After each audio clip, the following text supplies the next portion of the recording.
Hey guys, tonight we are going to step into a field where the ground keeps secrets and the air remembers. You're in Sichuan, China farmland after rain.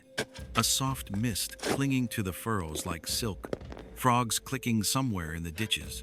Your shoes pick up mud with the stubborn loyalty of old friends, and you're thinking, if you'd actually time traveled 3,000 years, you probably wouldn't survive the first day. No Wi-Fi, no coffee, and definitely no delivery apps. So, before you get comfortable, take a moment to like the video and subscribe, but only if you genuinely enjoy what I do here. And while you're settling in, tell me in the comments where you're listening from and what time it is for you right now. I love seeing the map light up. Now, dim the lights, maybe turn on a fan for that soft background hum, and let's ease into tonight's journey together. You pause at the edge of a low field, listening to the hum of crickets and the distant rhythm of a late train. That's when you hear the whisper, Sanxingdui. It looks mysterious on the screen, and it sounds like a spell. Tonight, we're going to unwrap the word before we unwrap the past.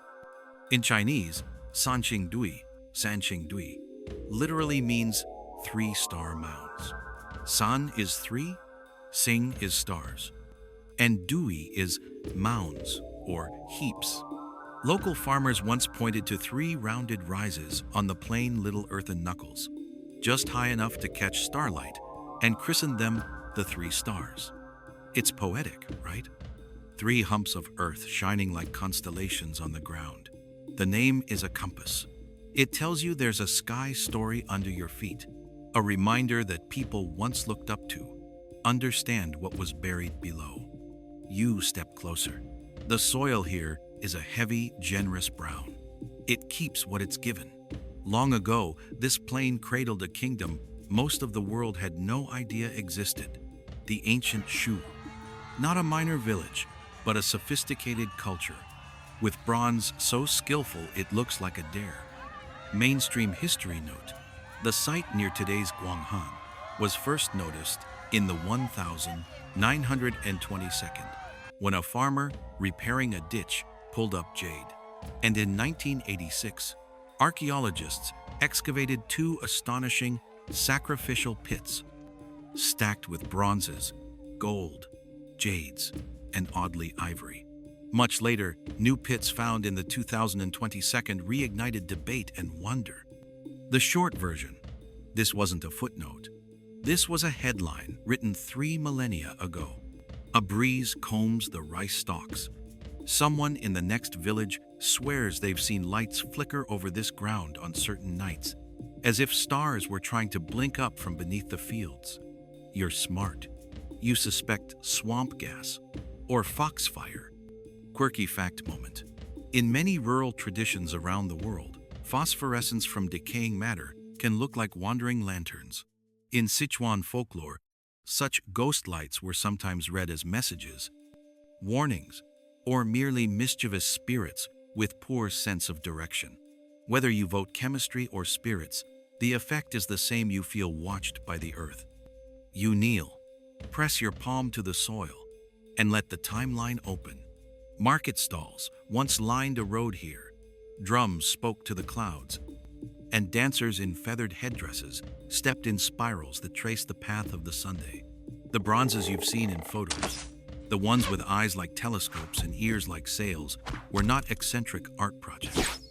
They were instruments of belief and power. That's the unsettling thing about Sanxingdui. It doesn't look like the bronze you expect from early China. It looks like the masks and statues climbed out of a dream and refused to adjust to daylight. You taste a touch of iron in the air, maybe memory or just imagination. Scholars still debate exactly how to label what you're standing over. Was Sanxingdui the capital of a centralized Shu state, or the ritual heart of a cluster of allied groups? Was this the one metropolis, or one of several shining cities in a braided valley civilization? The arguments aren't just technical. They shape our sense of how many different ways China began. You drift along a ridge where the ground lifts one of the stars. Under your feet, There were once rammed earth platforms and walls, layered and tamped until they were hard enough to outlast the people who made them. Centuries later, moss, weeds, and harvests rounded those edges into gentle mounds. That's how names are born. Stone becomes soil, walls become hills, hills become stars. The locals gave the place a sky, and the sky gave it back a story. You smile a little, because out here, the fan in your room could almost be the breath of the plain. If you listen closely, you hear two clocks, your own, with its quiet seconds, and the slower clock of a civilization, where a single season might be a paragraph and a century a chapter. Think of the bronze masks, some with gilded eyebrows and jutting eyes, made to look past distance and weather and fear devices, for seeing the gods, or for letting the gods see you. Quirky aside, many masks have neat little perforations along the edges, as if meant to be mounted or dressed. Curators sometimes joke they were the original modular faceware. Fashion has always loved a bold brow. You stop at a patch of darker soil. If a story wants to begin, it often begins with a sound. Metal, striking something stubborn. That will come later, another night, another hand, a hoe biting into bronze. Tonight, you're learning how to stand where the story stands. You're learning the name and letting it teach you how to look. 3-star mounds. A constellation underfoot. Mainstream history again, tucked into your pocket. Sanxingdui dates roughly to the late 2nd millennium BCE, overlapping with the late Shang period in northern China. Yet the styles barely shake hands. The people here spoke with a different grammar of metal and myth. And the big question, the one that will keep you awake in a gentle way, is why it all stopped. Scholars still debate whether flood, fire, earthquake, drought, war, or migration sent the Shu people away, perhaps towards sites like Jinsha, nearer to modern Chengdu. For now, we stand at the introduction, with the mystery behaving itself.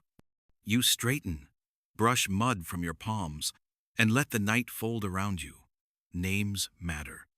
Now that you know how Sanxingdui holds both stars and mounds, sky and soil, you can follow the glow beneath your feet without getting lost.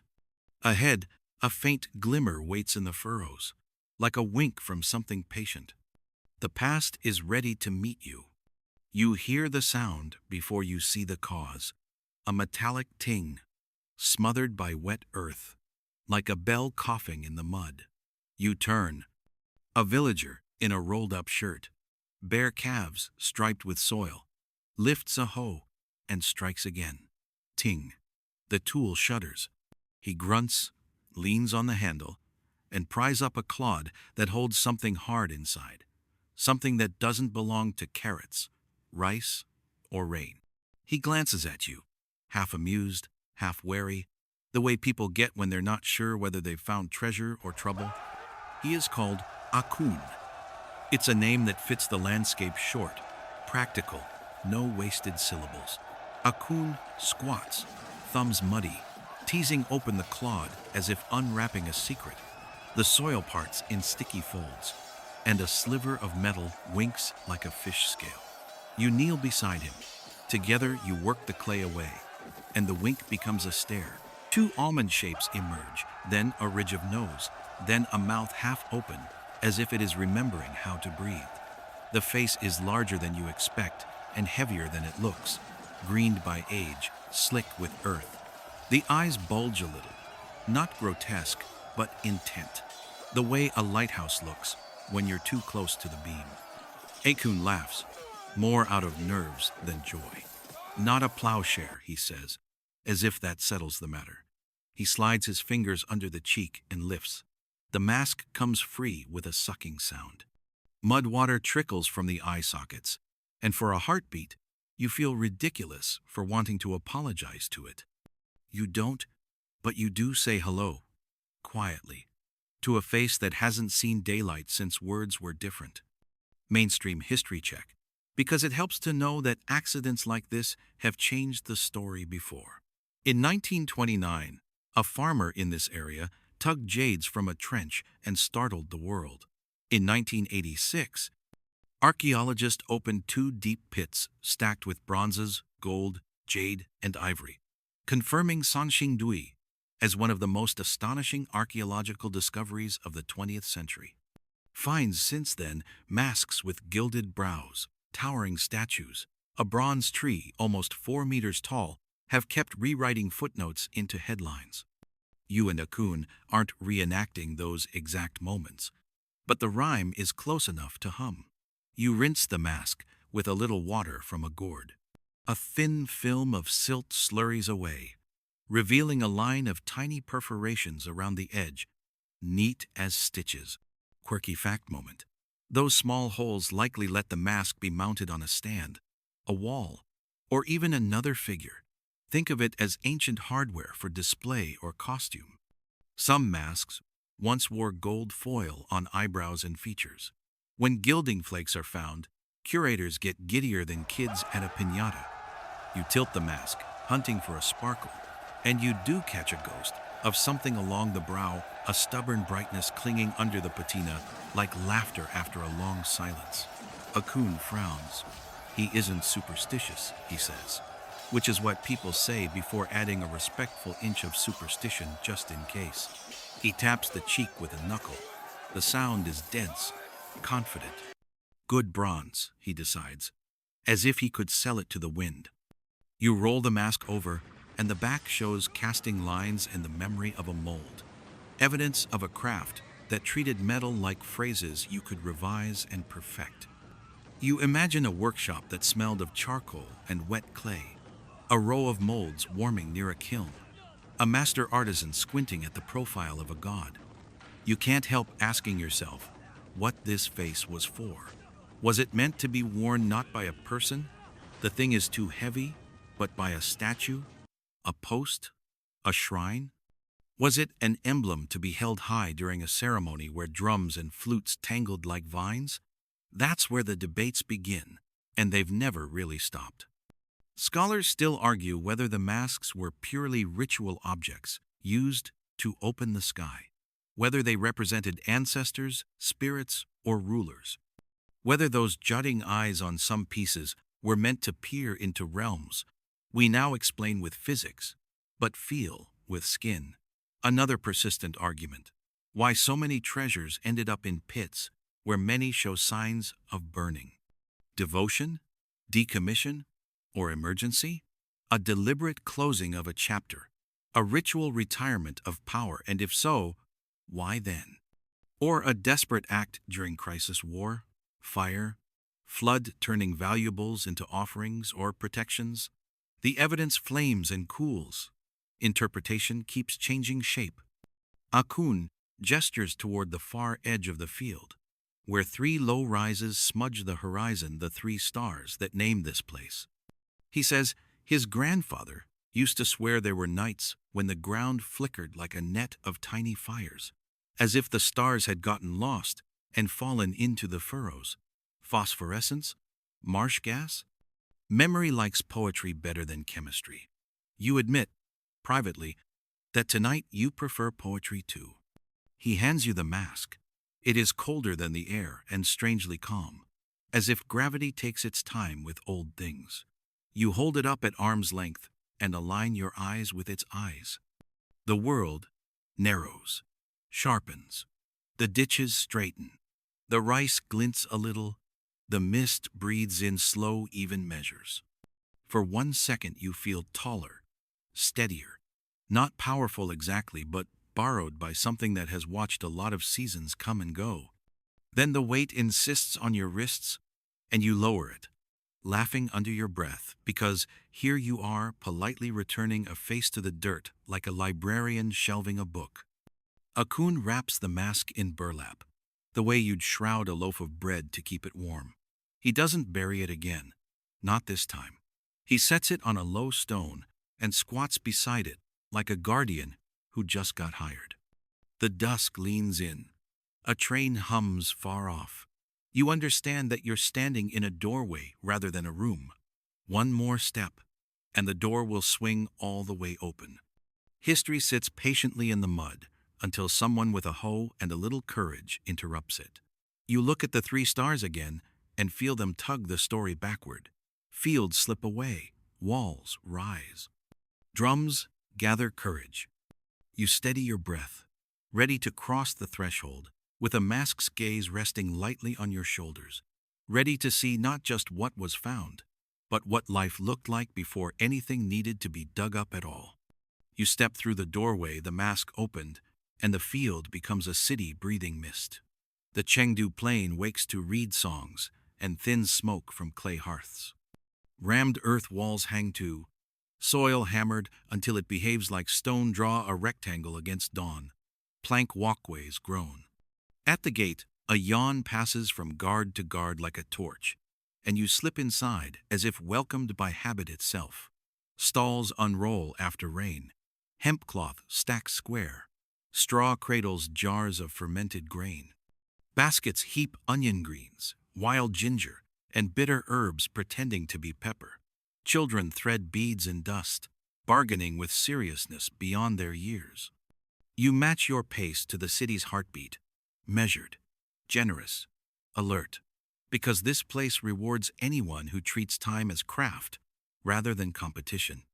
Mainstream history to keep in your pocket, the shoe-shaped towns with earth, wood, and water.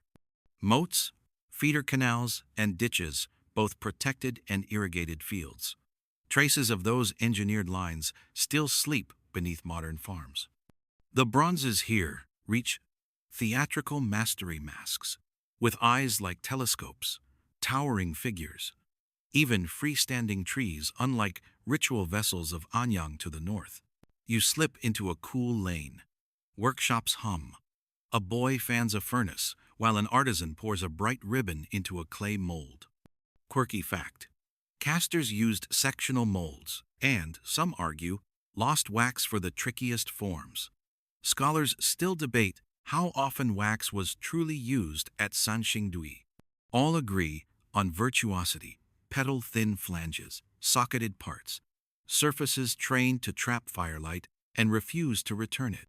At a square, dancers rehearse beneath a lintel, hung with bird feathers. A young woman moves like sunlight on water. She is Luoyan, her name a goose wheeling against dawn, braids threaded with tiny shells, sleeves cut long to draw arcs in air, reed, flute, and drumplat, a rhythm that nudges your ribs wider. Here, performance is choreography and prayer at once, a script the sky can read. Across the square, soldiers polish spearheads and shoulder-curved blades. A standard bearer lifts a pole topped with a bird crest. He is Du Ruo, a prince not yet crowned. Jaw set, gaze steady, softened whenever it finds Luoyan. He nods to morning as if promising a day without storms. Such promises are brave and naive, which is how most vows begin before the world edits them in dust. You pause where traders spread river pearls, fishbone needles, and glossy obsidian carried from far stones. A sack of cowries rustles, bright as wet eyes. Quirky note: across early economies, shells served as prestige goods and sometimes money-like tokens. Whether Shu used them so is still discussed, but their presence proves reach hands, touching coasts beyond this horizon. A bell speaks from the palace, a square within the square. You follow its tone along the outer wall, counting tamped layers, each a season pressed flat by 100 swinging mallets. Scholars still debate whether this city was a singular capital or one node among several, whether authority flowed from a central king or braided with priestly alliances. You feel those arguments underfoot like carp turning in a pond. On a terrace, officials kneel beside a bronze fitment shaped like a staring face. Tiny perforations rim its edge, waiting for a mask, as if the city isn't fully dressed until ceremony. A scribe scratches symbols onto bamboo slips. No clear Sanxingdui script survives, and that silence lets the bronzes speak louder. Tallies resume. Bins of grain, shy bright jade, and ivory stacked like quiet hills against a wall, breathing rain-cool air. Luoyan's troop moves toward the riverbank.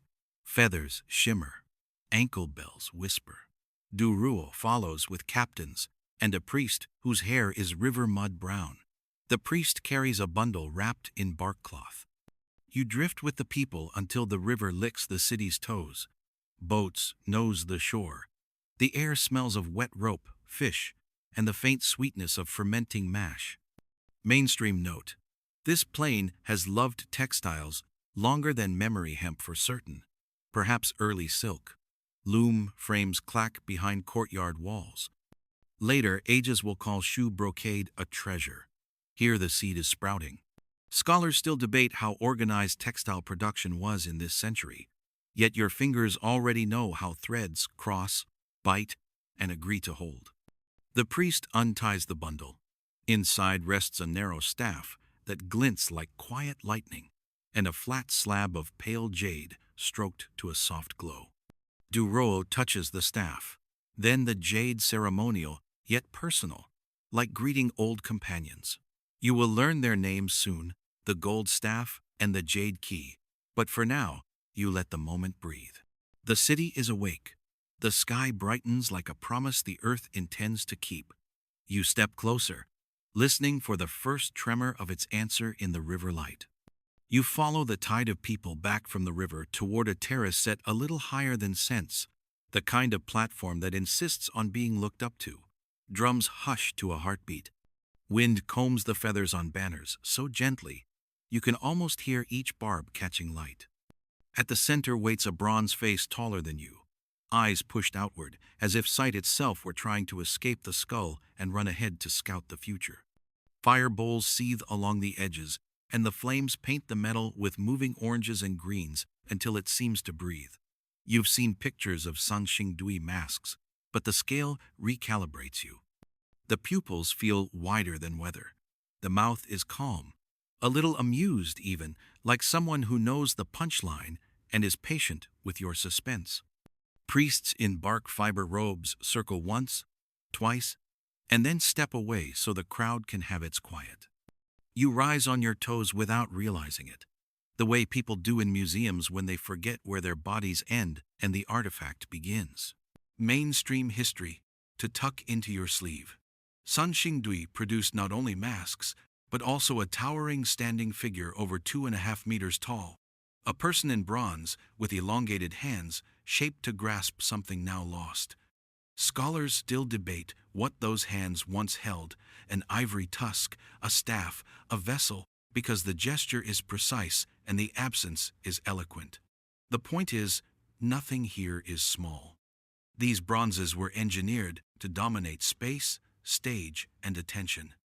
The priest murmurs, and an attendant climbs a ladder to fasten a gilded strip along the brow. The metal swallows the firelight and returns it as a thin, confident smile. Quirky fact: several masks from Sanxingdui once wore gold foil eyebrows, eyelids, accents attached with fine nails, or burnished in place. Imagine a workshop where drawers of thin, beaten gold, weighted like sunlit paper, each strip assigned to a particular curve of face. Bling, yes, but bling that argues theology. Luoyan enters from the terrace steps, feathers at her shoulders, wrists looped with little bells that refuse to hurry. She lifts a hand and traces an invisible line from her own eyes to the bronze gaze, then to the sky. The 3 points form a triangle you feel more than see, a geometry of authority. Duruo stands to one side, helmet tucked in the crook of his arm. He isn't smiling. If the mask is a god, it's also a mirror, and he doesn't yet know which reflection it will choose. The priest lifts a staff capped with a bird crest and speaks in a low, carrying voice. You don't need the syllables. You understand structure when you hear it. Invocation, reminder, promise. The crowd answers with a susurrus of breath, thousands of lungs conspiring to keep belief aloft. You think of the legend that the first Shu ruler, Kangkong, had protruding eyes, the kind of myth that reads like commentary on these bronzes. Scholars still debate whether the masks depict rulers deified, spirits personified, or archetypes meant to stand between those categories like a bridge. Either way, the design choice, those tunneling eyes, insists on distance reached and vision enlarged. A keeper rolls out a smaller head, narrow and long, with tubular eyes that jut like spyglasses. The room tilts. Those tubes feel almost modern, a visual technology invented before the need for a word. Quirky note: some masks have ear slots and mortises built like joinery, a modular system that suggests interchangeability. Crowns, headdresses, secondary elements could be attached for specific rites. Think of it as an ancient ritual's backstage rigging, all screws hidden once the curtain rises. A chant begins in a slow 5-beat gait, the kind that persuades your heart to keep time even if it doesn't want to. Luoyan's sleeves open like wings, closing and opening around her, as if she were teaching the air to fold properly. When she turns under the mask, bells speaking in commas, the face appears to follow her, not with movement, but with intention. You are not alarmed. You're the calm that arrives when pattern overrules panic. Mainstream note again: to anchor you, in fact, while the scene tilts toward myth. Sanxingdui bronzes diverge from the contemporaneous Shang tradition of northern China, where Shang favored ritual vessels with animal masks and thunder patterns. Shu pushed toward human visages, exaggerated features, and monumental scale. This does not mean isolation. It means conversation at a distance, styles in dialogue without borrowing each other's grammar wholesale. The priest signals, and attendants lift the big head with ropes, easing it onto a framed post. The perforations along its edge find dowels with the satisfaction of a lid closing. Smoke rises resinous, sweet, a little bitter at the back of your tongue. Duruo steps forward, palms open, not to claim, but to receive. For a heartbeat, you see him not as a prince or rival, but as a man rehearsing the weight of a crown on his neck. The mask doesn't bless, it regards. You wonder what those eyes were for beyond theater. Were they meant to let the gods see out more sharply? To narrow the beam like a lantern's hood? Or to let people see in, a focusing tube for courage? Scholars still debate whether these faces mediated trance, marked hierarchy, or enforced a political theology where seeing and being seen fused into law. You don't choose a side. You prefer the ambiguity, a soft cushion for the mind to sleep on. The chant resolves, feathers settle. The mask owns the terrace, the sky, and the pause after the last drumbeat. When the crowd exhales, it feels like the city has agreed to something without signing it. Duruo lowers his hands. Luoyan meets his gaze and offers a smile that is careful, the way a bridge tests itself over a river swollen by rain. The bronze eyes keep looking past you, as if they've spotted an approaching chapter you haven't turned yet. You step back with everyone else, gliding along the terrace edge, slower than breath, already aware that the next vow made beneath this gaze will cost more than the last one paid. The terrace empties like tide slipping off a reef, and the path to the palace rises just enough to make your breath respectful. Torches bracket a corridor lined with bronze plaques that watch without blinking. You enter a chamber where the air is a little cooler, touched by the patient scent of stored things. This is not a room for living. It's a room for remembering treasures, arranged so a kingdom can rehearse its own certainty. On a low stand rests a staff, long and lean, its surface flickering in torchlight, as if it is thinking. Gold does not shout, it hums. Tiny birds race along the shaft, some mid-flight, some mid-cry, a ring of motion captured and set into metal.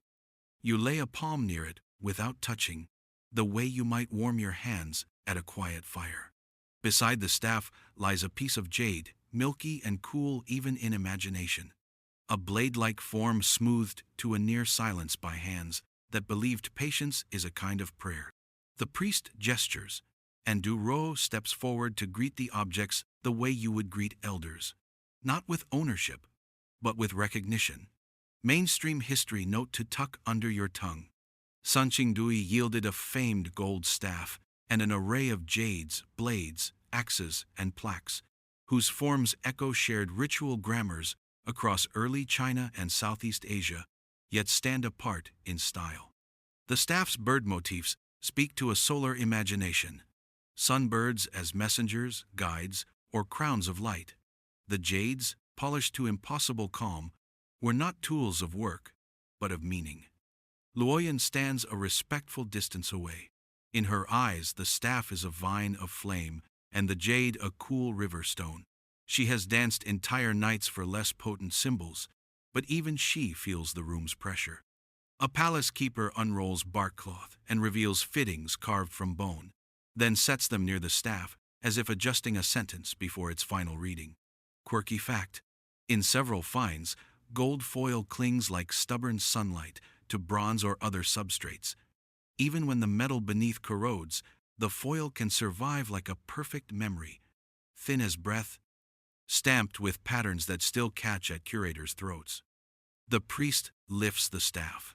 It is not heavy, but it asks the arms to stand straighter. He turns the birds toward the east-facing wall and nods, as if greeting whatever is on the other side. Du Ru touches the jade with 2 fingers and then touches his forehead. A murmur passes through the officials, a felt consent. You realize you're watching liturgy and logistics spliced together. Bless the season, secure the ledgers, legitimate the heir, keep the gods and the tax grain in alignment. Your train of thought nudges at function. Was the gold staff a ruler's scepter, a priestly baton, a token carried in processions to escort the sun? Was the jade a zhang, a ceremonial blade used to open pathways between worlds, or a key that opened only minds? Scholars still debate these roles, not out of pedantry but because recoverable purpose shapes how we listen. Objects behave differently depending on whether we read them as law, song, or medicine. A steward enters with a ledger of bundles, ingots, cowries, rolls of cloth, a list of tribute in ivory measured not by tusk, but by weight and promise. He kneels before the staff and waits. Du Ruo does not take the gold. He nods for it to remain where it is. You sense a small pivot of character. He understands that symbols kept slightly out of reach work harder than those clasped to the chest. Authority is theater, with the house lights dimmed just enough to erase the wires. At the back of the room, a screen opens onto a tiny courtyard where water keeps a private conversation with stone. You hear it and think of time taking the corners off everything. The priest sets the staff down and places the jade upon a shallow tray, then breathes across it as if warming tea. You almost laugh, except the act is so sincere that humor chooses to be quiet. The tray turns slowly, showing the jade's pale spine to each rank in order. It is a rotation the city will follow. Seed to sprout, sprout to stalk, stalk to grain, grain to bin, bin to feast, and back again. Mainstream note: to anchor the hush. Regional finds at Jinsha, another shoe site, nearer modern Chengdu, include a remarkable golden foil disc with sunbirds in flight, often cited as kin to Sanxingdui's avian imagery. Continuity does not prove direct succession, scholars remind us, but it suggests a shared sky.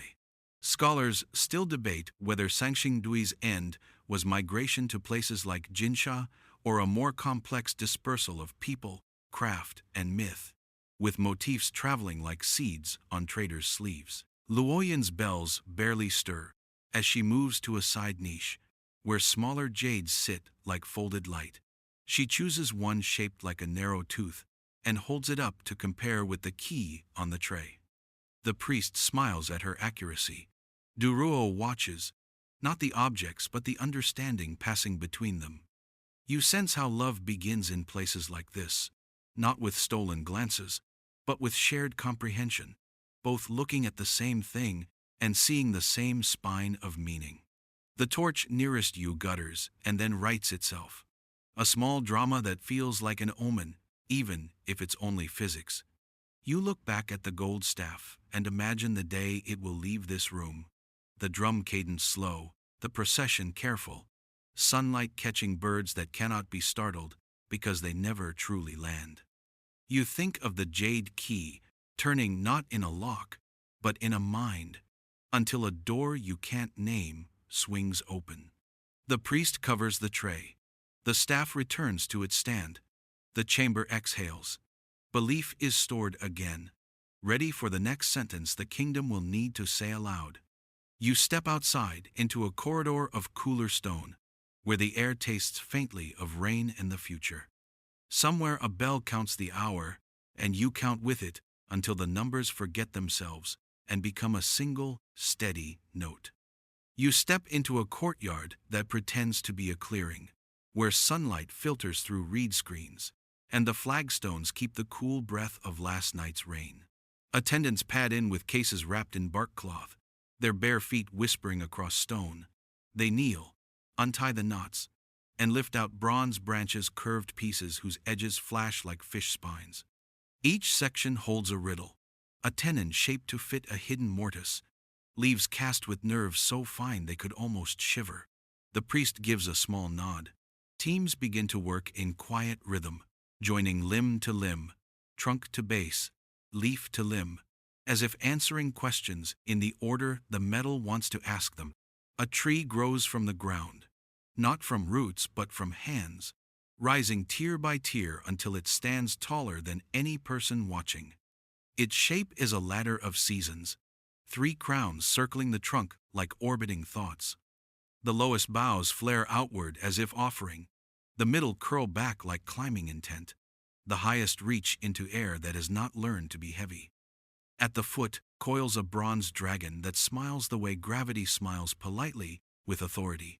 Birds perch along the arms, beaks slightly parted, ready to deliver a message the sky hasn't finished writing.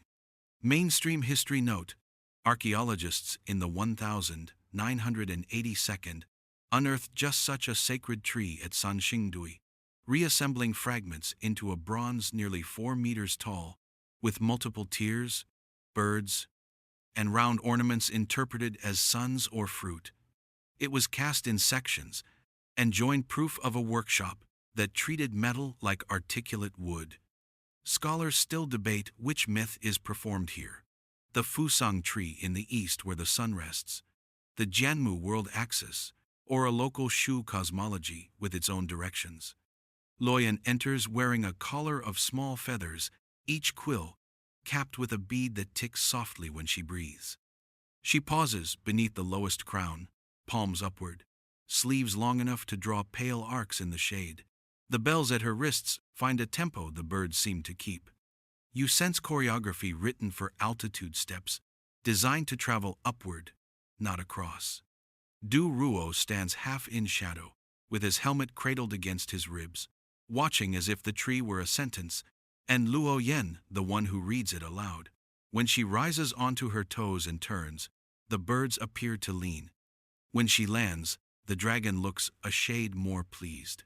It is theater, yes, but it is also a tutorial on breathing with something larger than breath.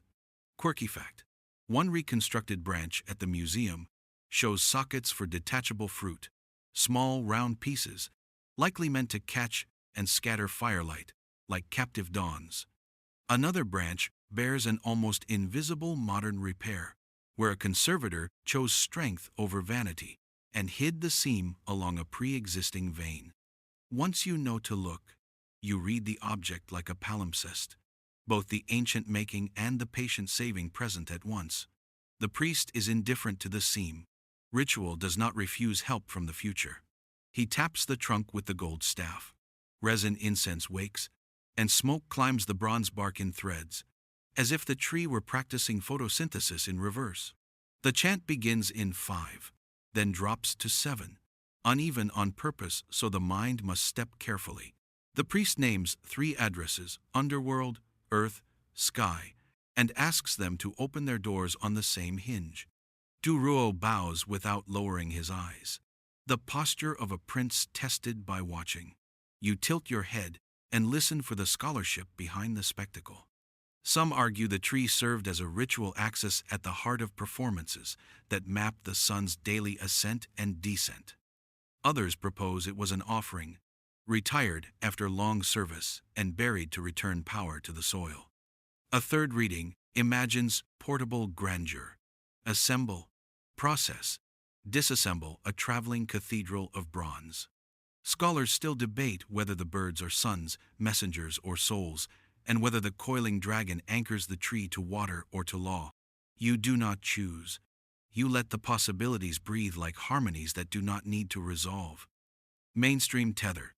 While Shang bronzes to the north speak through vessels that pour and store Ding, Gui, and their solemn cousins, Sanxingdui leans into faces, full bodies, and theatrical scale. The divergence suggests parallel centers of invention, rather than a single river of style. It also hints at conversations across distance. Motifs echo without imitation, like hills answering each other's names. The more finds accumulate from masks with gilded brows to this impossible tree, the less lonely early China appears. There were multiple ways to be brilliant at once, and the Shu chose spectacle as a language for theology. When the chant softens, acolytes carry a shallow basin. Water receives a pinch of ash and turns into a moving gray mirror. The priest lifts the jade key and tips it so a narrow runnel of light slides down the trunk's cast bark, as if unlocking the tree, ring by ring. He speaks a line everyone knows by heart, a sentence about guidance between worlds. You do not know the syllables, but you trust their weight. They fall through you like pebbles into a patient well. A small wind threads the courtyard. Feathers answer with a hush. Somewhere deeper in the palace, a bell dislodges a single note that wanders here and stops. The tree holds the silence like a cord. If the scene ended with applause, you would be content. But it doesn't. A keeper kneels at the base and frowns at a hairline crack running along a freshly joined seam. He glances at the priest, who does not break the ritual quiet. The fissure is nothing, and maybe everything a future thread, tugging at the hem of the present. You inventory the room, the dragon's calm, the bird's attention, the incense learning patience. The crack does not widen. The priest breathes out. Luoyan lowers her arms. Du Ruo exhales a fraction louder than etiquette allows, then stills. The tree remains, both sculpture and sentence, a promise written in metal that knows how to wait. You leave the courtyard with the bronze tree breathing behind you and drift toward a long timbered warehouse that sounds like a tide trapped in wood. Men lift, set, and roll cylinders wrapped in reed matting. Cords creak. A whistle from the river skims the eaves. The doorskin is rubbed shiny by years of shoulders. Inside, the air runs cooler and faintly chalky, sweet like old piano keys, until the smell turns sharp as heated shell when a keeper scrapes a tusk with a bronze blade. The packages open to crescents of white that hold dusk in their pores. Tusks stack in pairs and triples, each arc a sentence waiting for a verb. A keeper slides a wedge to stop one from rolling. Another chalks marks along a curve the way carpenters mark rafters. You pass a rack of plates shaved from ivory, thin as thumbnails. Their surfaces satin slick where tools kissed too long. Someone sneezes and apologizes to the gods and the dust, in that order. Mainstream history to anchor your lungs. Sanxingdui yielded astonishing quantities of ivory in its sacrificial pits, rivaling bronzes and jades in number. Many tusks show deliberate breaking, scorching, or cutting, which suggests they were not stock, but offerings wealth converted into ritual, then sealed by earth. The scale implies networks wider than a valley. So does the quiet choreography you're watching now, where distance is treated like a familiar guest expected for supper. Du Ruo arrives with quartermasters and the river priest, who knows currents the way accountants know ledgers. A steward breaks a clay seal, unfurls a tally, and reads with a careful mouth. 14 tusks, long. 9, short. 2 bundles of shaped plates. The priest nods once, as if the river itself has cleared its throat. Luoyan lingers by the door, feathers muted to the gray of hulls, bells silent. She watches the arcs like notes on a staff, sketching choreography for curved things. A merchant envoy from the south squats politely near the piles, His name is Kiao, his hair bound with a leaf-green cord that matches the jade ring on his thumb. You catch accents in his speech, rounded syllables, a softness on final consonants that tastes of wet heat. He speaks of routes, barges, punting from the lowlands, portages over shoulders where water fails, stamped clay paths that thread hill passes. He speaks of exchange, salt northward, cloth south, bronze west, shells back again, ivory traveling like moonlight in cargo form. Quirky fact to slip under your tongue. Fresh ivory can feel steamy, where the core still carries tree-like moisture. Centuries from now, conservators will call the cracked outer skin checking, a map of age drawn without permission. Here, keepers rub sesame oil into plates to ease dryness, a small kindness that makes the room smell like kitchens after harvest. A beam scale ticks, hanging stones stamped with tiny birds swing like patient metronomes, while a scribe notes each number as if it were weather. Scholars still debate where all this ivory began its journey. Some argue for elephant ranges in ancient southern China, even up the Yangtze when climate favored lush edges. Others point farther south and west toward tropical forests beyond today's borders. You overhear talk of teeth found near old riverbeds, and of traders who swear jungles glow after rain.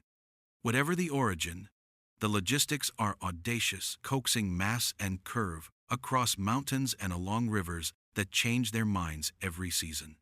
Duruo listens without interruption. The prince's stillness is not disinterest, it is arithmetic. Ivory doesn't just gild ritual, it forecasts alliances, debts, and favors later redeemed as soldiers, grain, or safe passage. He asks simple questions. How many hands each tusk costs? Which ford eats the fewest boats? Whether a drought thinned the current? Kiao answers with palm maps, tracing eddies that steal cargo, and tapping knuckle bones for passes where brigands descend like weather you forgot to pack for. A keeper brings a tusk shaved into plaques, each piece chalk smooth and warm from tool friction. He sets them beside a bronze with drilled seats, showing how the ivory will inlay eyes and teeth, the face learning to shine from within. You feel the room tilt. These are not ornaments, but sentences. Metal speaks the body. Ivory supplies the breath. Somewhere down the hall, the gold staff remembers birds, and you realize how a city builds coherence from separate brightnesses. Quirky details sideways. Some plates bear faint scored lines, guides for carvers who will chase spirals that sip lamplight. Others hold burned edges where purification fires licked too close, leaving cinnamon-colored kisses that will hide beneath guilt. The warehouse is part studio, part chapel, part ledger. A boy with a soot-marked nose hums as he sands an edge, and the hum finds the tusks and comes back to you like a quiet river. Mainstream note again. In the famous pits, many tusks were set in layers and directions that look intentional rather than dumped, like a design drawn in weight and whiteness before earth sealed it. Whether that pattern encoded prayer, protocol, or simple packing sense remains unresolved. Scholars still debate whether scorching on materials marked ritual closure, post-use retirement, or emergency burial during crisis. The pits, however, keep their tone, formal, deliberate, calm, as if the city spoke carefully at the end. The steward rolls a long tusk with a padded stick and pauses where a hairline crack migrates along its arc. He glances at Duruo. The prince kneels no ceremony and pats the flaw as one pats a horse. Gratitude first, then instruction. Build with what will last, he says, more to the room than to any man. He means bronzes, alliances, roads. You hear the sentence lodge in Luoyan's breath like a promise with sharp corners. Kiao rises to bow his bargain. Ivory will keep coming as river height allows. Birds will keep watching from staff and standard, and the city will keep translating curves into authority. The priest blesses the ledgers with a thumbprint of ash. The door opens to the river's long exhale. You step out, carrying the chalk-sweet ghost of Tusk and the quiet knowledge that distance itself is now a citizen of Shu expected at court, welcome to the feast, and owed a favor in return. You find the throne hall by following the hushed corridors that teach feet to land like feathers, courtyards that store a polite echo for later.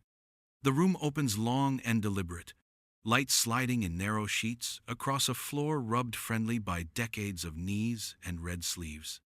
Bronze plaques ride the walls' beast faces, with curled whiskers and eyes that pretend not to watch, while a thin ribbon of incense lifts like a sentence, still choosing its verb.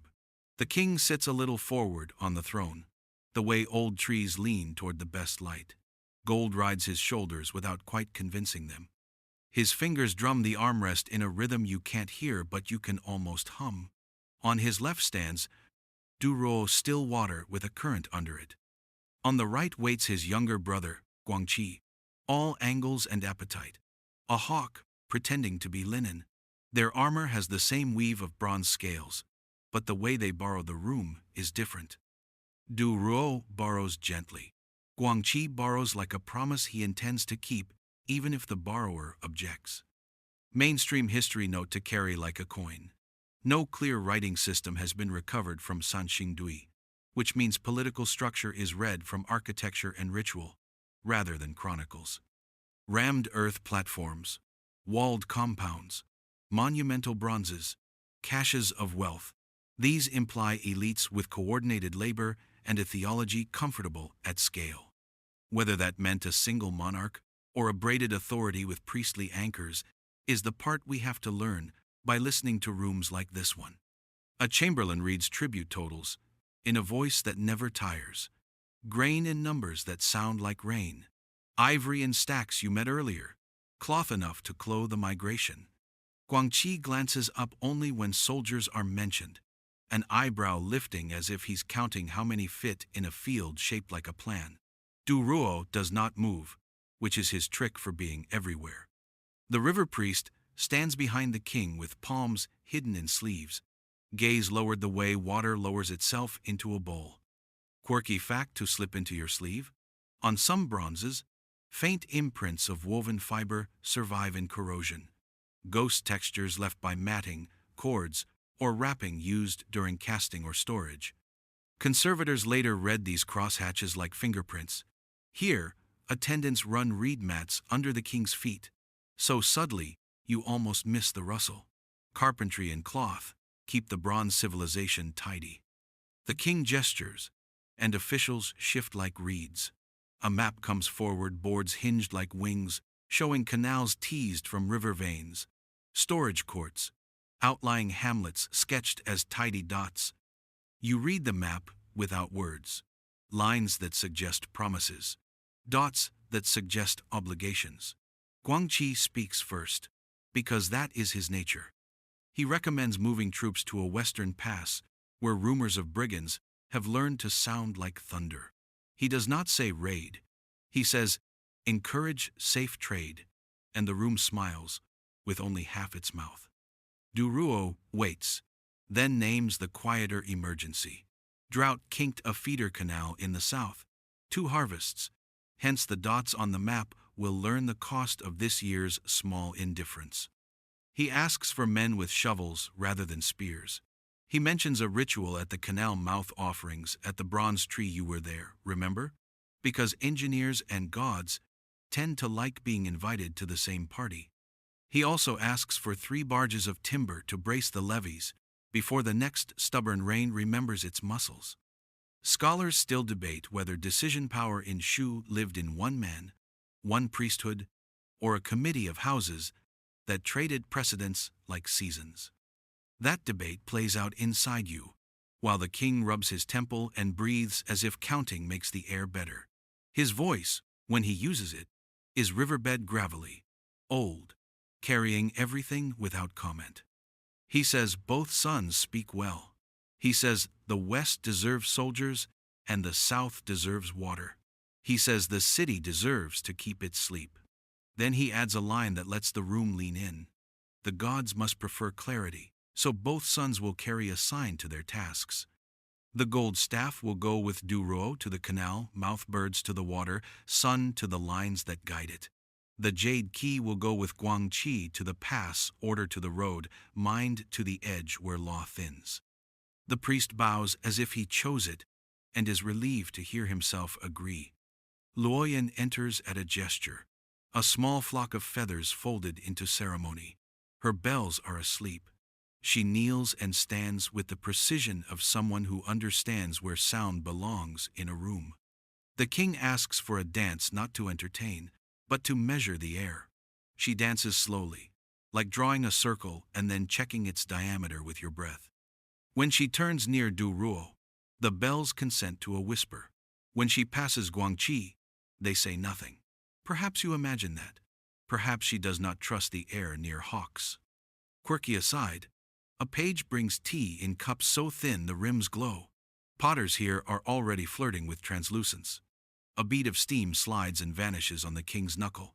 He doesn't notice. He is watching his sons, and you realize that parenthood in a palace is both closer and farther than in a house love held at arm's length by protocol, so the city can borrow it. A tremor of smoke scribbles and straightens over a brazier. Guangqi smiles at that. He enjoys omens as long as he can ride them like horses. He promises to open the pass and escort traders so safely, even rumors will pay customs. His words glint. Duruo promises to lower the canal's shoulders, to teach water its manners, to return with fields that drink without drowning. His words settle like baskets under grain. The king nods once to each. Bring back proof, he says, simple as weighing a stone. Not trophies, not applause, but proof. He means a chart with new water, a ledger with new numbers, a road that forgets fear. The brothers bow. The court breathes. You breathe with it. Mainstream tether, one more knot before you go. Many Sanxingdui artifacts show signs of controlled burning, edges reddened, surfaces darkened, consistent with ritual closing. Whether such rites, retired objects after duty, or marked weather for sudden crisis, remains under debate. The way the staff and jade are handled today, visible, potent, withheld, feels like a preface to either reading. You leave the hall with the crowd, the plaques watching politely, the incense deciding to be a vertical river again. Outside, afternoon tips toward gold. You feel the story splitting, not into rival plots, but into two hands of the same body reaching in different directions. Somewhere a drum tests a beat for marching, somewhere else a shovel tests soil for compliance. Between them, a dancer practices steps that mean hold together. Night gives the palace a better memory. You feel it in the cool varnish on the walls, in the way torches lean lower as if listening. Orders leave like careful birds. One wing beats west with Guangqi toward the mountain pass, another glides south with Duruo toward the kinked canal. Two brothers, two roads, one city holding its breath like a bowl filled right to the lip. You keep company with the quieter procession. Duruo travels light engineers, diggers, rope, stakes, boats lashed in pairs like friendly twins. The gold staff rides in a curtained litter, not a trophy but a grammar rule traveling with its sentence. Luoyan walks beside the litter until the outer gate, then stops with a bow that remembers more than it says. A young guard watches her, a lithe man not yet used to the weight of his own name. His name is Shen Ke. He will matter soon, the way a hinge matters more than either door it binds. The road south begins in confidence, and quickly remembers mud. Fireflies bead the ditches. Frogs count the miles. Dragonflies practice geometry over reeds. By day, the party surveys. By dusk, they drift back to a camp stitched from reed mats and stubborn optimism. You help haul a mooring rope and learn river talk. Pull, pay, listen, ease. Shen Ke grins without showing teeth, the way men do when they want to be brave and also admired. Mainstream history to tuck between breaths. Weaponry from Sanxingdui is modest compared with its ceremonial bravado. Dagger axes, spearheads, and blades exist. Yet the site's fame rises from masks, towering figures, and a bronze tree nearly 4 meters tall. War is chronicled lightly. Theology and theater speak louder. That imbalance is a clue. What a city chooses to bury is also what it chooses to say. On the third night, the wind goes uncertain. A scout returns from upstream and reports lanterns bobbing where no village sits. Duruo signals for quiet, and quiet arrives. Shen Ke slides into reeds to watch. What he sees first is ordinary 3 lights. Then 4, but the rhythm is wrong. Like a drum that skips its third beat. He returns, with that wrongness tucked into his shoulders. You expect brigands. You get something more domestic. Before noon, a courier arrives with slippers wet from haste, bearing a cedar-scented seal. The king is ill. Guangxi has assumed responsibilities for the city's safety until recovery. Supplies promised to the canal will be delayed. Men pledged to digging may be redirected to urgent Western security. The words shine with oil. They will not drown. Duruo reads the message twice. He does not change color, which is his way of changing the room. He says they will keep working with what they have. He sketches a shorter, uglier cut for the canal, doable with fewer hands. A respectful reply goes back that tastes like rainwater. Loyal, clean, transparent. You can hear the parchment smile from here. Quirky fact to file beside suspicion. Several Sanxingdui bronzes bear tiny nail holes where gold leaf once pinned to brows or lips. In firelight, those dots look like freckles. People reading patterns in freckles is older than writing. Shen Ke spots a man in camp with a new freckle of allegiance. A steward whose belt clasp shows Guangxi's hawk instead of the neutral river knot. The steward bows too low, laughs too brightly, watches too hard. He suggests moving the staff to a safer storehouse, away from water. Duruo declines, with courtesy sharpened to an edge. Scholars still debate how power tangled with ritual in Shu. Did priests outrank generals? Could sacred objects be requisitioned like carts? And when did a symbol traveling with the wrong escort turn into a weapon by grammar alone? Tonight, grammar sharpens. Lanterns appear again. Upriver 2, then 5, then none. The cadence says signal, not fishing. Shen Ke touches your sleeve and whispers a plan that tastes like a shortcut. Camp folds itself into silence. The staff is swaddled in plain matting and passed like a sleeping child from hand to hand. Luoyan is not here, but her absence has weight, like a note omitted so the melody can lean. Duruo refuses to run. He walks because panic makes noise. You and Shen Ke take the river path, feet learning where the bank only pretends to be solid. The reeds do their best to be on your side.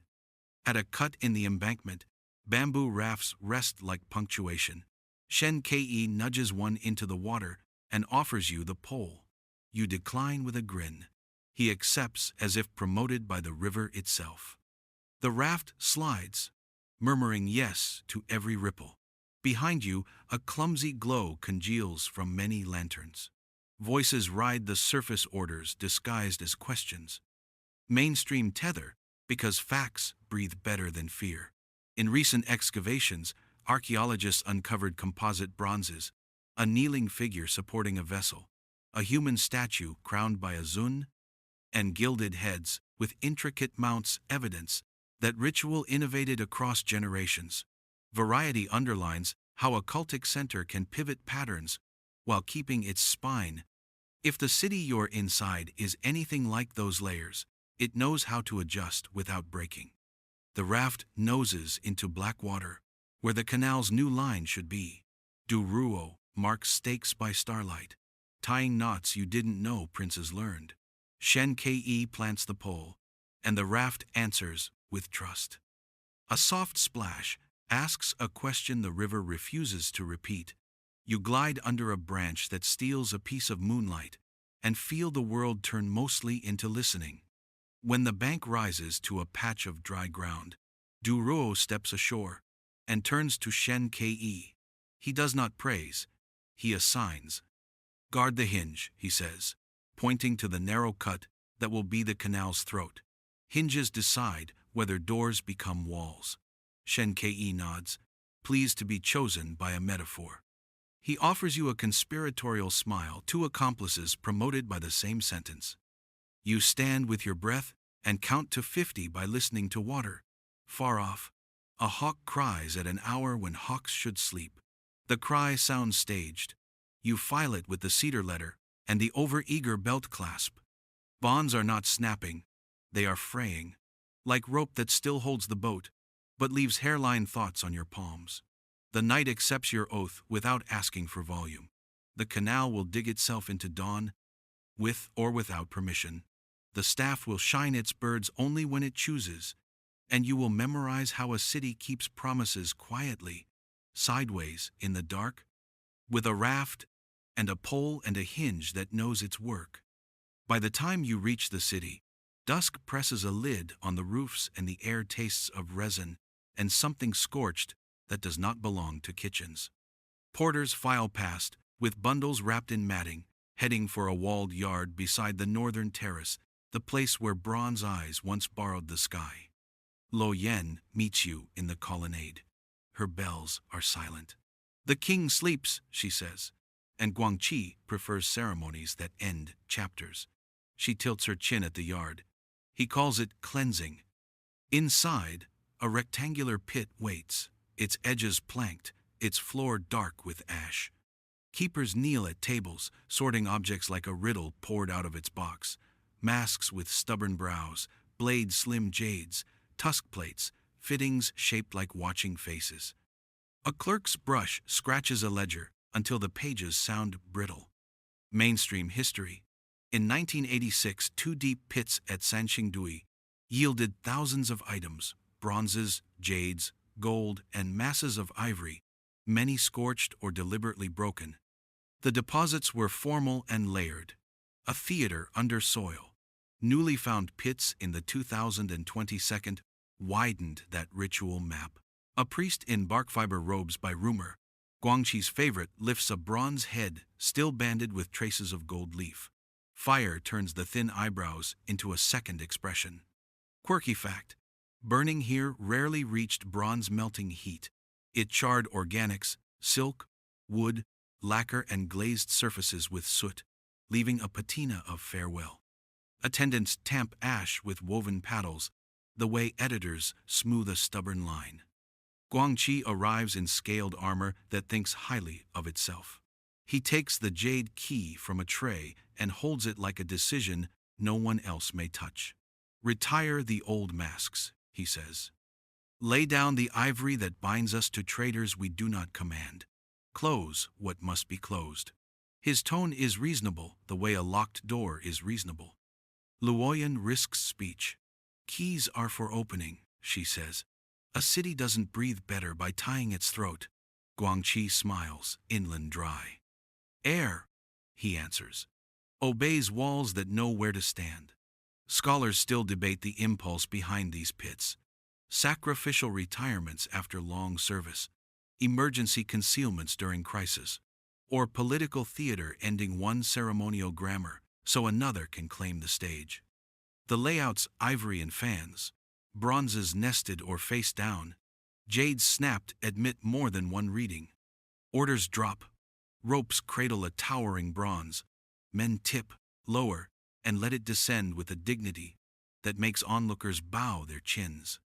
A mask follows, then bundles of tusk plates that knock together like hollow bells. The priest scatters red powder ochre, perhaps so the ash blushes. A narrow ladder becomes a root, down with weight, up with emptiness. Repeat. Mainstream tether. The pits show sequences: charcoal bedding, stacked tusks, placed bronzes, ash, broken jade, readable like stanzas. Soil chemistry remembers heat. Metal remembers soot.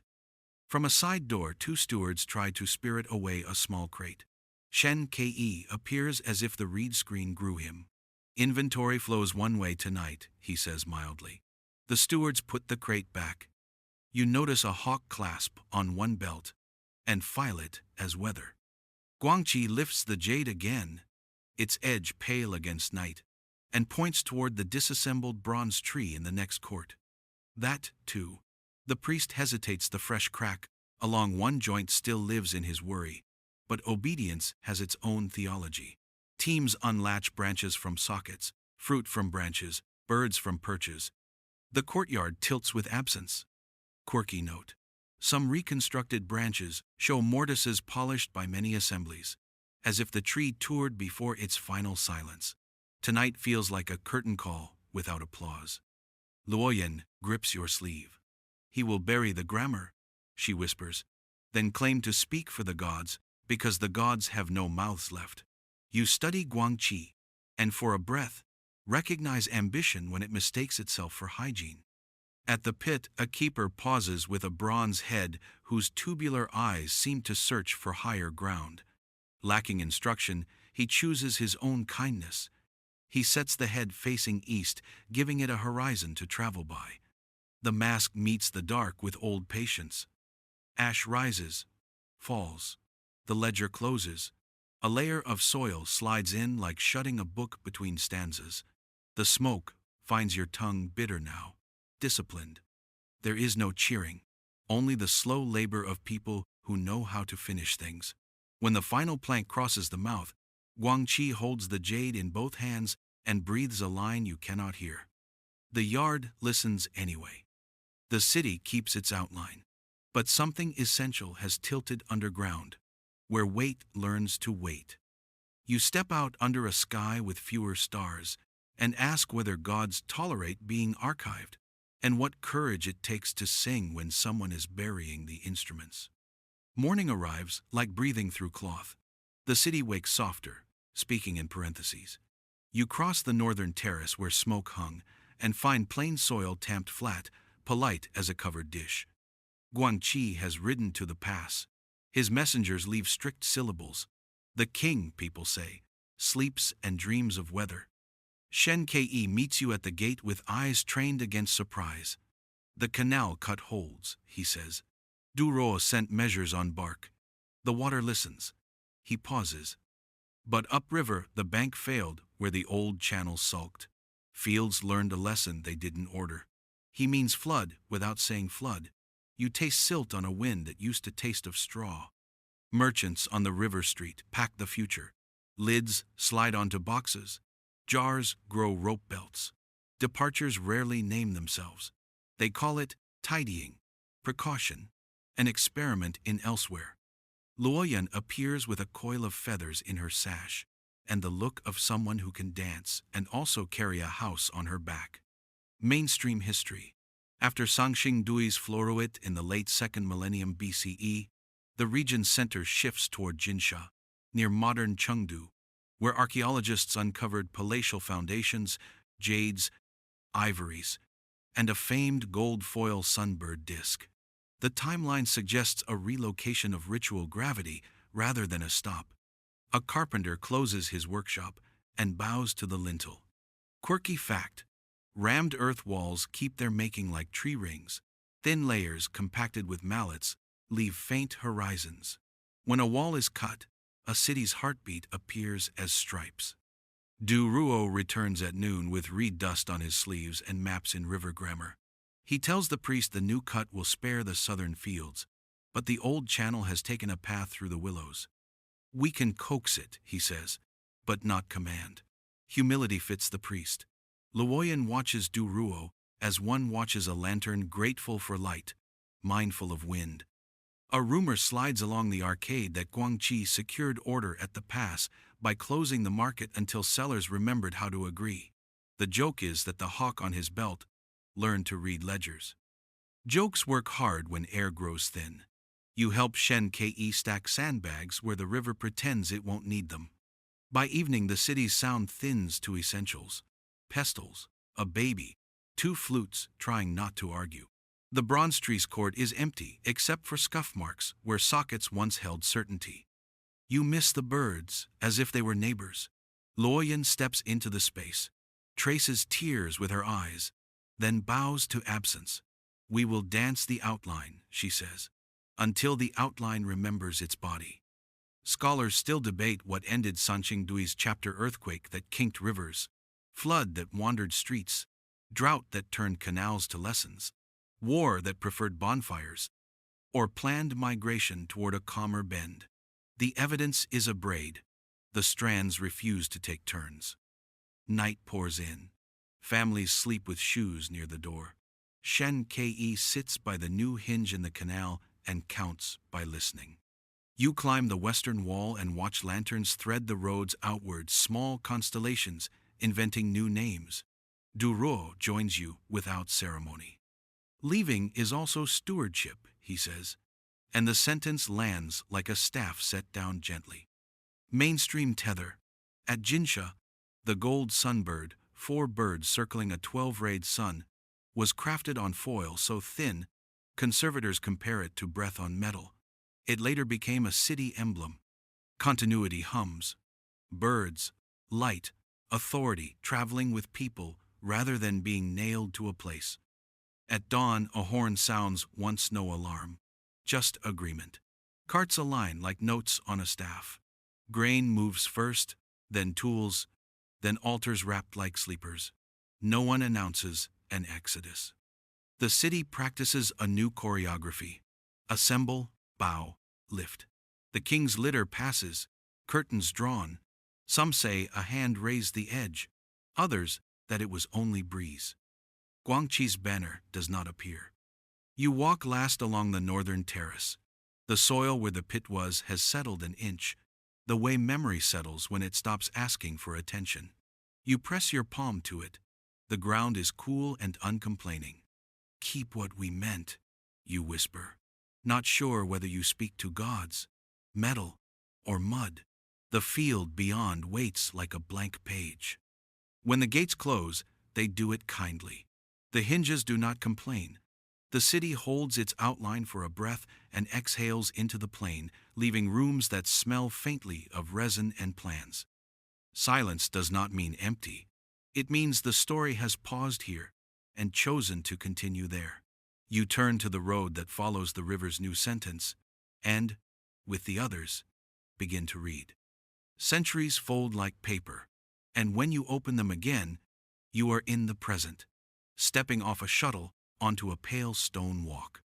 The fields are still there, rice shining like scales, but now glass and steel keep the air steady, and a quiet museum breathes where granaries once did. A grove of ginkgo holds its cool yellow light. A child points at the characters and says the name with casual pride, Sanxingdui. You breathe and feel the old city humming beneath the parking lot like an engine asleep. Inside, the light is a soft discipline. Masks hover in low oxygen cases like planets kept at the right distance. You slow naturally, the way people do in rooms that borrow time. A plaque gives you the skeleton of the story, so your feet know where they stand. In 1929, a farmer repairing a ditch pulled up jades and started a rumor that grew into science. In 1986, 2 deep sacrificial pits yielded bronzes, jades, gold, and astonishing stacks of ivory that redrew the preface to Chinese civilization. In the 2022, 6 additional pits revealed gilded heads, composite figures, strange fittings, and more of that stubborn ivory, widening the riddle instead of closing it. The past has manners here. It explains just enough and then lets the object speak. A guide lifts her hand toward a face you now recognize. The long jaw, the deliberate mouth, the telescope eyes. Bronze, cast in sections, she says, with traces of gold leaf across the brow. You lean closer. The gilding catches light like a breath drawn and held. Quirky fact. Conservators coax mud from crevices with bamboo skewers, silk tissue, and distilled water. The job is less scrubbing than listening, because an object decides when it is willing to let go. Patience is the first tool. Humility is the second. You drift toward the bronze tree reassembled in a high hall, taller than memory and calmer than weather. Branches step outward in tiers. Small birds grip their perches with patient feet. Round fruit dangle like portable dawns. A placard notes that elements were cast separately and joined with hidden mortises, metal treated like wood, logic disguised as wonder. Mainstream history point. Archaeologists first pieced a towering sacred tree in the late 1982. Its size and engineering showed a workshop that could think in parts and speak in wholes. Scholars still debate which mythic axis it evokes: Fusang, where the sun rests, Jianmu as the world's ladder, or a distinct Shu cosmology that never learned to write down its own name. You let all three possibilities sit together, like chords that prefer not to resolve. A docent ushers you past glass into the visible lab. Lamps bloom over trays of sherds labeled like small poems. Technicians read CT scans where bronzes peel into layers the way rain peels bark. A mask appears on a monitor as a nest of thicknesses. A hairline crack looks like a quiet river trying to decide a shore. We can see casting seams and old repairs, someone explains, and choose where to support from within. You like the modesty of that verb, support, not fix. The past is not broken, it is only tired. Another case shows a sliver of gold foil resting on damp tissue. The thing scarcely weighs more than a sentence, yet its hammered pattern still traps light the way a net traps fish. Mainstream detail. Metallurgical tests and mold studies suggest sectional casting for much of Sanxingdui's bronzes, while some extraordinarily fussy shapes may have needed lost wax methods. The lab smells faintly of paper, rinsed coins, and dust making peace with air. You press an audio button and listen to archaeologists narrate the pits like stanzas. Charcoal bedding at the bottom, tusks set with intention, bronzes placed upright or face down, jades snapped, ash poured like punctuation, then soil closing the mouth. The track refuses to boss you into meaning. Instead, it offers good questions.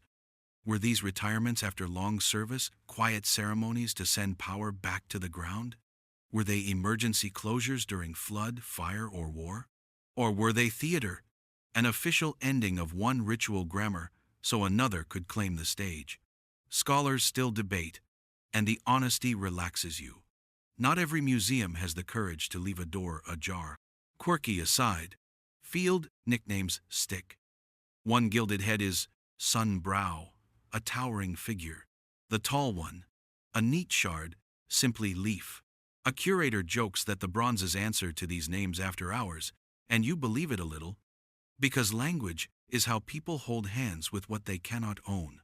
Through a window, the site lies quiet under awnings and light scaffolds like tents in a thoughtful camp. Buckets sit in pairs. Trowels nap on foam. Students in wide-brimmed hats pass sieves like guitars between songs. A supervisor coaxes a square of earth with a brush that looks too soft to be useful, but knows exactly what it is doing. Mainstream method note. Flotation tanks nearby, wash soil for seeds and charred crumbs, clues to crops, climate, and kitchen habits. Bread too is history, so is the smoke that leaves it. You whisper the name again, Sanxingdui. 3-star mounds, and it feels like coordinates you can enter with your breath. You remember Duruo measuring water, Luoyan dancing an outline when the body was gone, Guangqi mistaking closure for control. Their city moved, but its meanings did not. Ideas traveled like birds stamped in gold, fragile and fearless riding sleeves, and stories until some of them nested here again.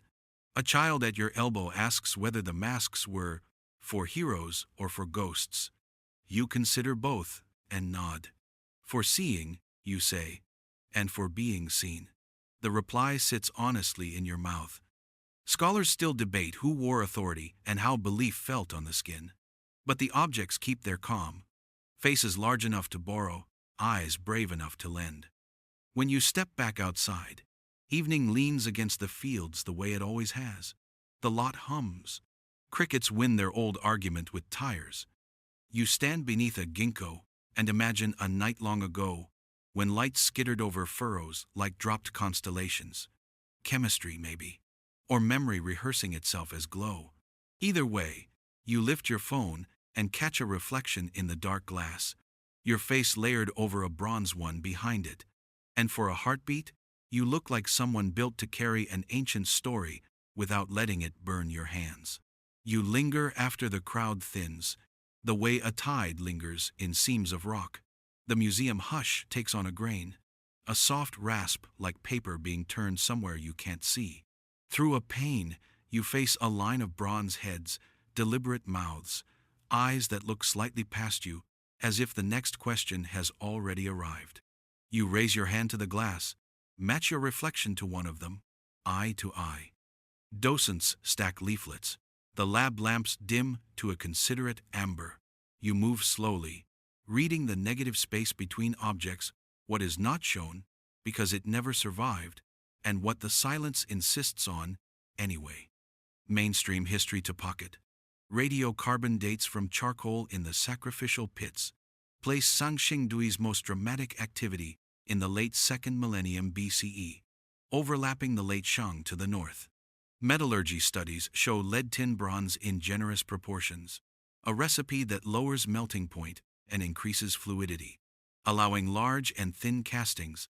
Across the room, a smaller case holds fragments that teach. A mask sliver shows the neat row of perforations you've met before. Beside it, a tiny bronze dovetail hints at modular assembly, a craft trick as patient as carpentry. Quirky fact: under microscopes, some corrosion preserves ghost textures of fabrics or cords that once cradled a piece, imprints so faint, you read them more with belief than with sight. Even padding has opinions, centuries later.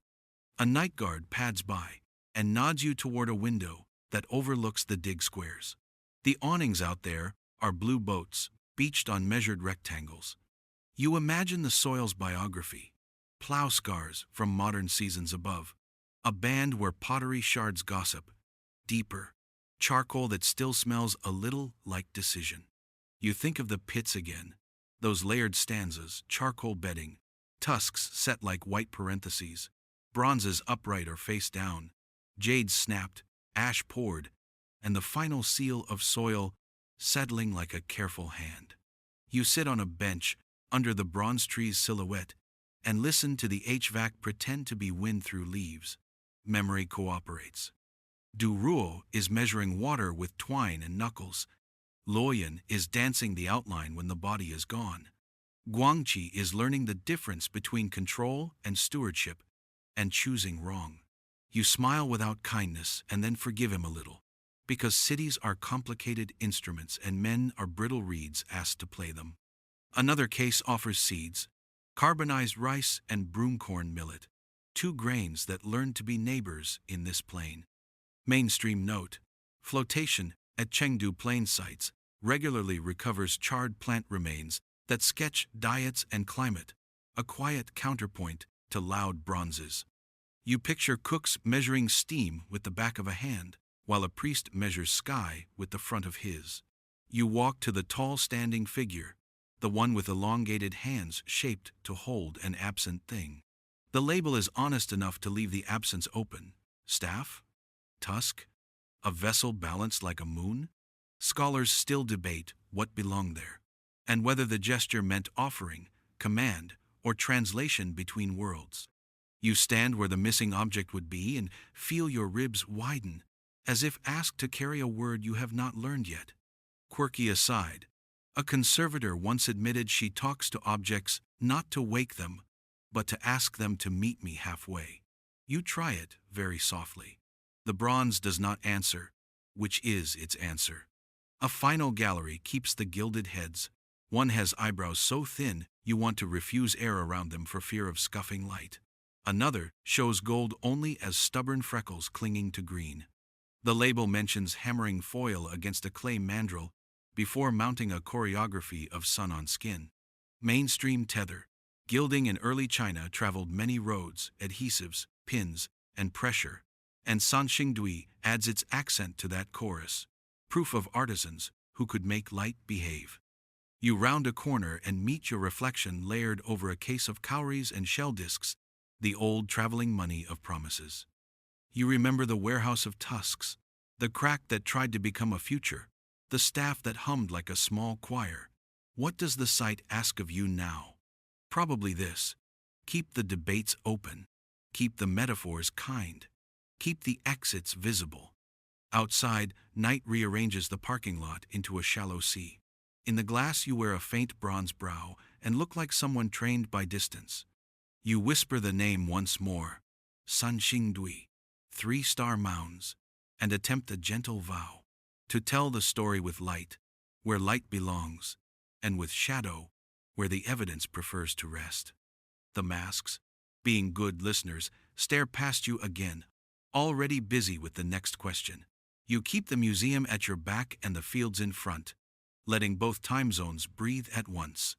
Close your eyes, loosen your shoulders, and invite Shu to return not as ghosts, but as neighbors who prefer modest sentences. The plain smells of watered soil and ginkgo shade. A slow drum starts left of you, the kind that persuades your heart to borrow its pulse. You blink and keep the lids a fraction low so the past slips in. Rammed earth walls find their corners. Reeds thatch into roofs. A woman lifts a pot. Steam bows. Children sort shell beads. You walk as a good guest walks, not rushing a city that measures time by craft instead of clocks. Duruo returns from the canal with river dust in his hair. He kneels, draws an elbow of channel where new water will kiss the old before learning manners. Shen Ke checks stakes as if they are friends that like being asked twice. Luoyan arrives with feathers hushed. She sets a clay pitcher in the shade for whoever forgets to drink. Mainstream history to hold lightly. Irrigation on the Chengdu Plain, braided ditches and fields. Moats doubled as plumbing and defense. Traces still map themselves as faint grids beneath modern crops. A carpenter shoulders a box of joints, the grammar the bronze tree speaks. He taps a tenon into a mortise, listens, taps again until the wood gives a small, cheerful bark. Quirky fact: casters polished molds with river silt so fine it behaved like advice. Bronze poured over it, learned to keep quiet edges. Luoyan gathers her troop not to perform, but to rehearse remembering. They dance the outline of the tree now buried. Sleeves for branches, tiny bells for fruit, a lifted wrist for a bird consenting to land. Duruo watches with the gold staff held like a promise, asked to speak softly. He plants it once. The bird motifs along the shaft face east and approve without boasting. At the market gate, cowries whisper value against dyed cloth. A trader from the south unrolls a strip of bark, rubbed with charcoal, a guide to passes and resting trees, taught by his grandmother. Scholars still debate whether Shu used bark papers this early or kept most records on bamboo. Either way, mapping is a way to ask the world for directions and promise to listen. At the shrine, a scribe knot slips and murmurs the names of people who lent backs to the levy. He writes slowly, because spelling a community is heavier than spelling a king. The courtyard darkens.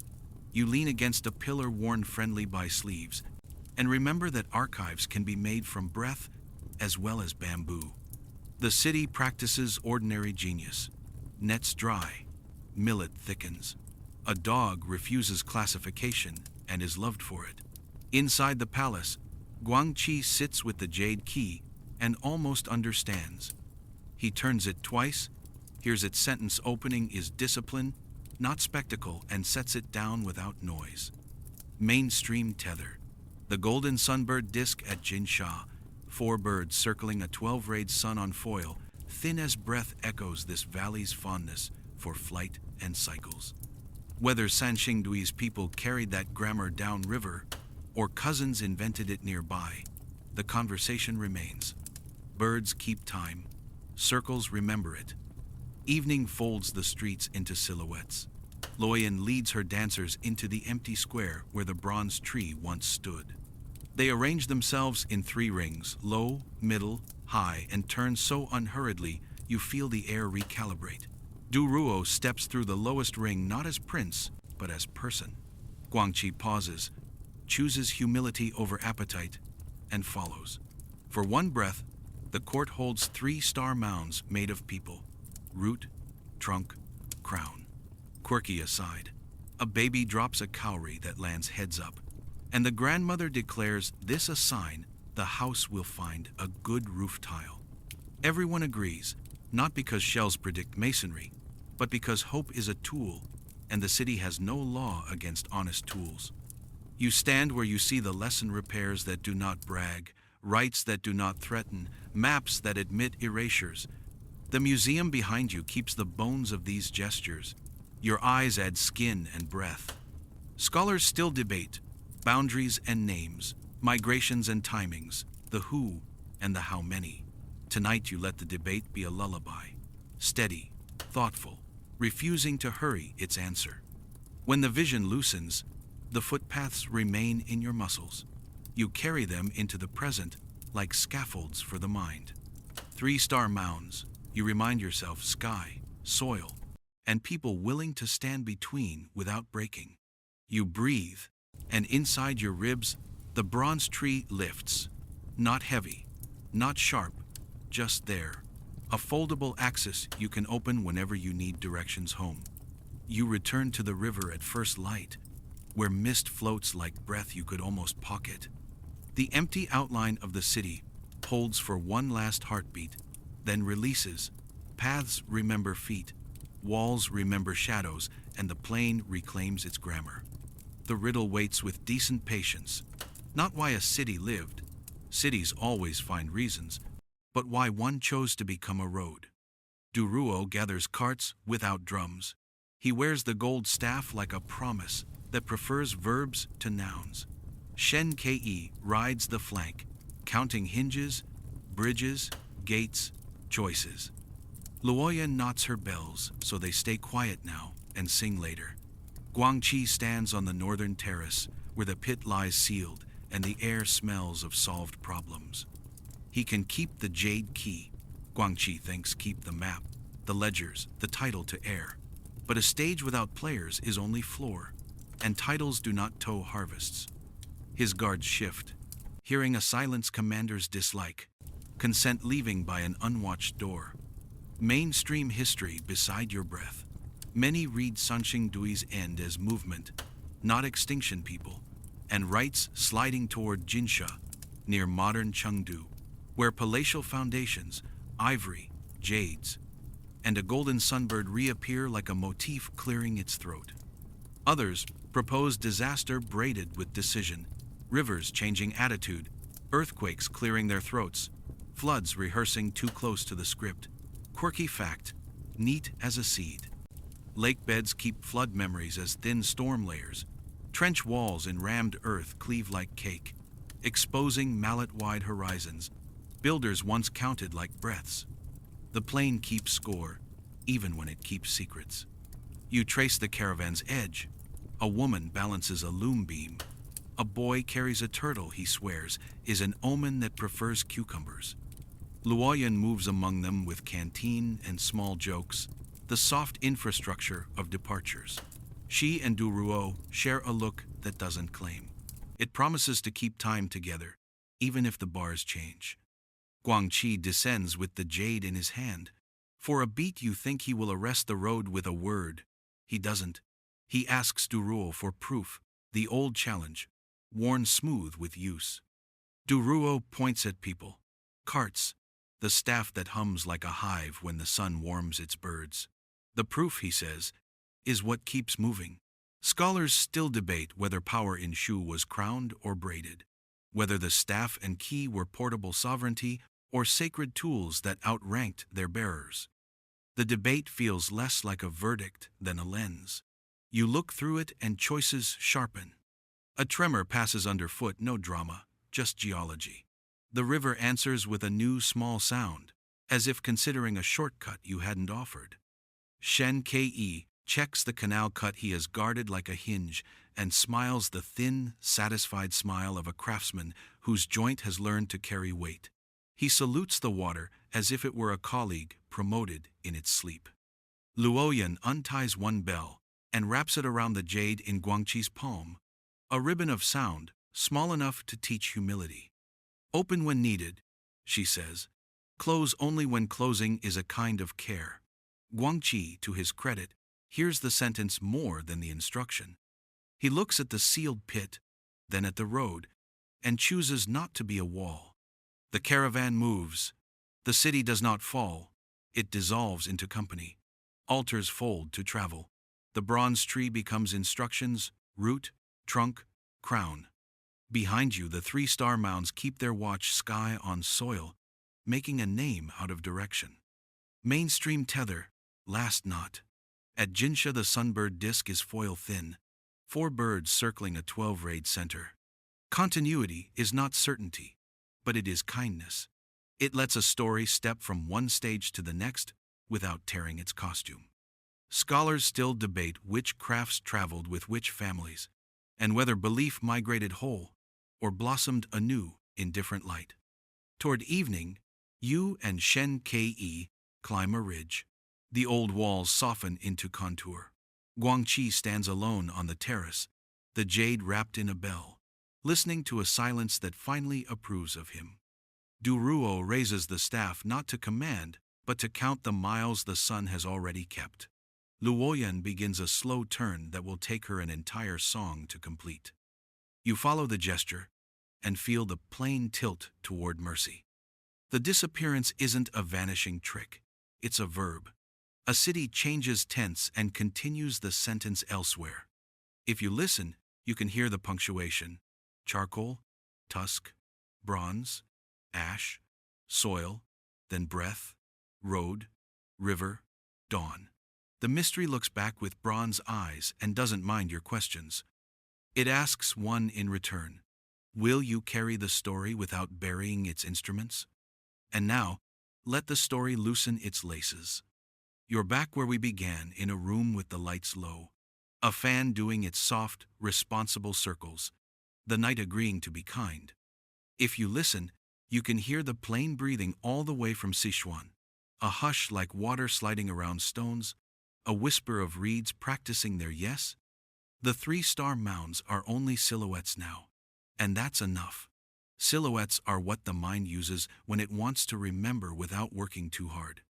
You can put the staff down. You can fold the bronze tree into a paper drawing and tuck it in the pocket behind your ribs. Let the masks turn their patient eyes toward the doorway, and keep watch so you don't have to. Duruo will measure the miles for you. Luoyan will keep time with one bell. Shen Ke will guard the hinge where your waking turns toward rest.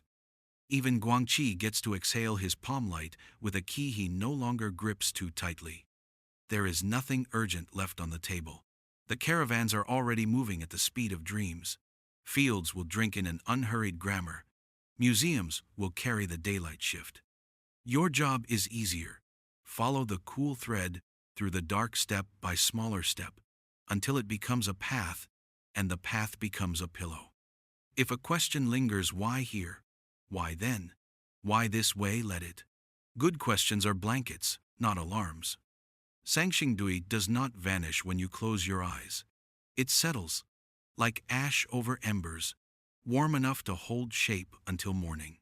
Breathe once for the road, once for the river, once for the 3 soft stars. You're safe. Sleep is ready. I'll meet you at the next hinge, and we'll open it together, carefully, with both hands.